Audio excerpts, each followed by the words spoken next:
So this is the instructional video for how to construct our note cards and the box that matches. It's got an opening top and you've got the cards and the envelopes in there as well. Now yours will obviously be decorated with the printables from whichever kit you've purchased, but this is going to show you just how you construct these basic forms. The box itself with its little closure on the front, the envelopes, and also the cards themselves. So let's go ahead and see how we put this little lot together.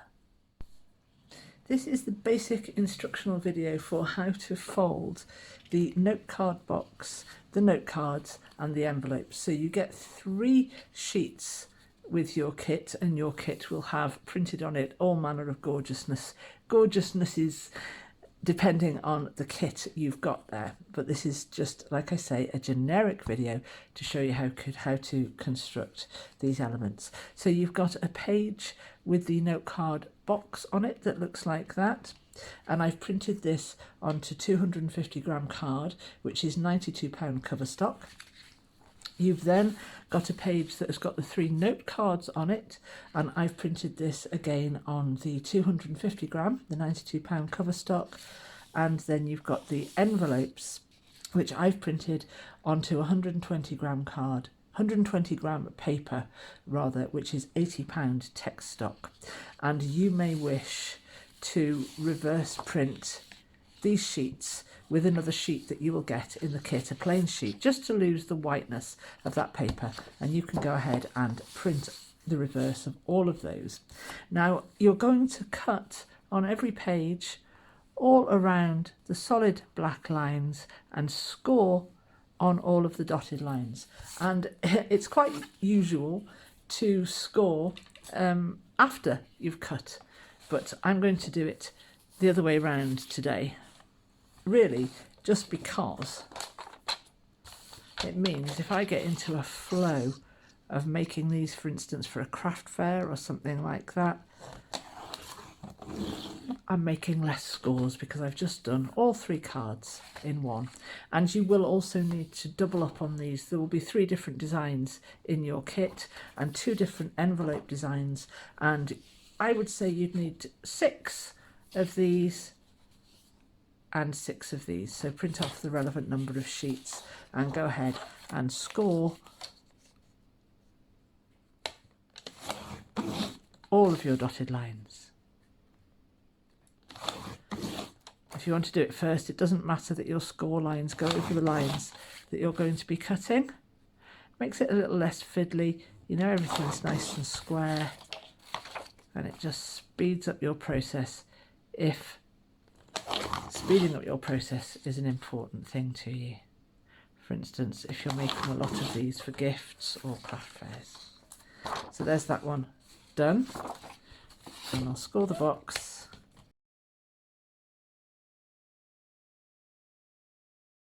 Keep things nice and square and accurate so that you know you're going to get a good fold and a good square shape when you're done.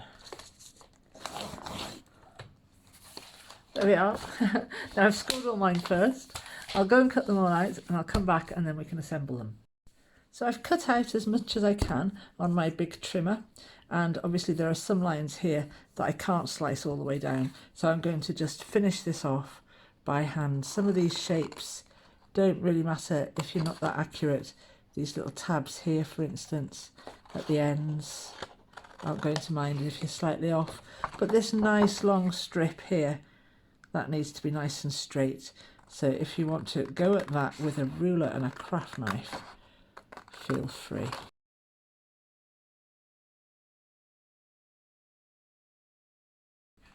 And this little piece here, we can cut out and use it as a closure on the box. You will have other bits and bobs on your kits that will differ from kit to kit, and you can adapt and use one of the fussies or one of the other little bits and bobs and just have a play about and see what you like and see what works for you. But for the purposes of this generic video, this will do nicely as a closure for us. The envelopes, I've cut out the basic shape on my large trimmer. So now I can just go and make these little cuts with scissors, so you can use a craft knife or your paper trimmer if you've got one of those paper trimmers that allows you to stop part way down a trim. And if you want to here, which I'm going to on this one and I won't on the other one just to show the differences, you can just snip off a little angle here on these little tabs. So there's one envelope cut out, and here's the other one that I'll leave square, and here are the cards that are quite simply just cut out. They're easy enough, they're nice and square. So we'll go ahead and make a start with those. If you haven't scored yet and you've cut out first, go ahead and make your scores all along all of those dotted lines, and fold your cards in half. And you can make any micro adjustments as you go there. Don't follow your score lines blindly. If you need to just alter that slightly, you've got a little bit of wiggle room. So you will have a number of cards, you'll have doubled up on that perhaps. And here are the envelopes.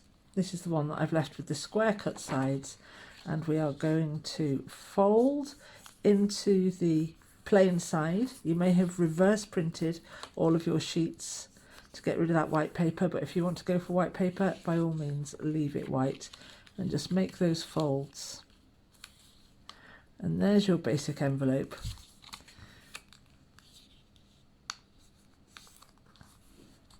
With your closure folding over the top. Now we're going to apply a little bit of glue to these little flaps here.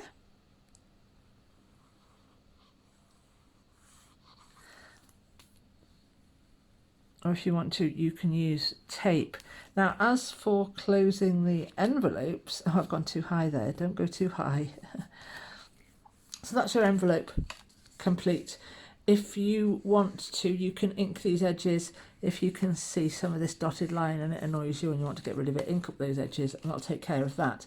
Now for gifting these, if you're going to be using these yourself, you may choose just to dot that down with a bit of glue. You may have a nice sticker that you can put over it and so on. If you want to gift these in their gift box, you may wish to apply a little bit of double-sided tape like this, minus the hair, and just leave that like that, and your recipient can peel that backing off when they want to glue their envelope down. So that's one envelope made. The other envelope we made slightly differently, and we just trimmed off these little edges, so we've got a little angle there.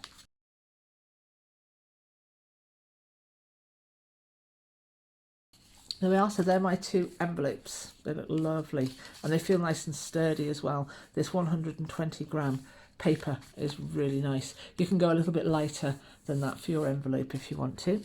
So we've got the 3 cards here that will fit into our envelope just nicely.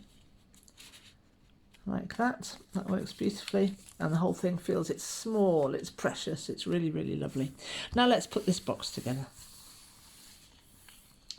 The box, you've scored all of your lines in the box, and you're going to turn this over to your plain side. Yours may be reverse printed, or you may choose to go with the white card, and just fold all your pieces inwards onto the plain or the plainest side that you have. And you can line up these lines with this long edge here just to make sure that you're getting everything nice and square, and make those micro adjustments. There we go, and it's now a doddle to fold up your box shape. Apply some glue to these small flaps here, or tape if you'd rather use tape.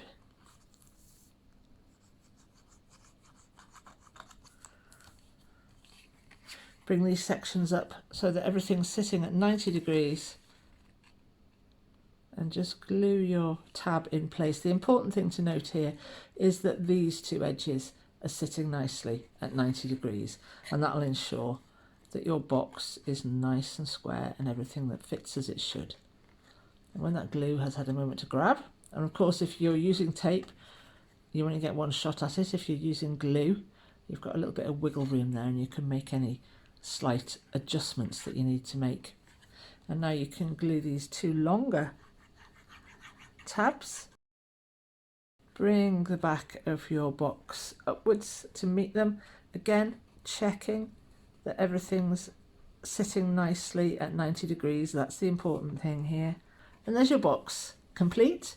To make the closure, you can add a magnet here if you want to use your own closure technique, by all means. But to make the closure that I've got in mind here, you need to stick this circle more than halfway down, so about 3/4, 2/3 of the way down. So you've just got a little bit left for this flap to tuck under.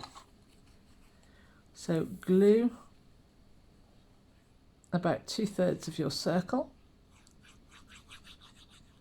or other shape that you decide to use. You could use a little fussy cut piece or something of that nature. Bring your lid down so everything's sitting nicely, and then pop your closure on. You can have a look at it from the side, check that you're getting it in the right kind of place. I would recommend glue for that so that you've got a little bit of wiggle room to play about with it. That's what your finished note card folio look. Now this is quite deep, so you've got room for quite a lot of cards and envelopes in here. I've got 3 of each, and there is so much room in here. It's really nice, but your envelopes aren't going to be fastened, so they will help take up the bulk for you with those little side pieces opening there. So you've got a beautiful little box. 6 envelopes, 6 cards, or you can go much more than that if you want to. And they will sit in there like that just nicely and make you a lovely little gift that you'll be happy to give or use yourself. So there we go. That's the box complete, and yours will look absolutely beautiful because obviously it's decorated with all the gorgeous printables and will match some of the kits that we've got going on. See you soon.